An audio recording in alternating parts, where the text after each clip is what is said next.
एका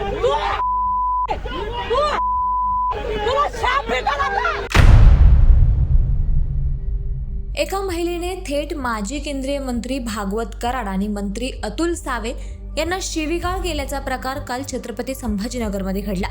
उमेदवारी नाकारल्याने संतप्त कार्यकर्त्यांनी थेट कराड आणि सावे यांचा ताफा चढवलाय। एवढंच नाही तर वाहनाला काळं फासून निषेधही नोंदवला।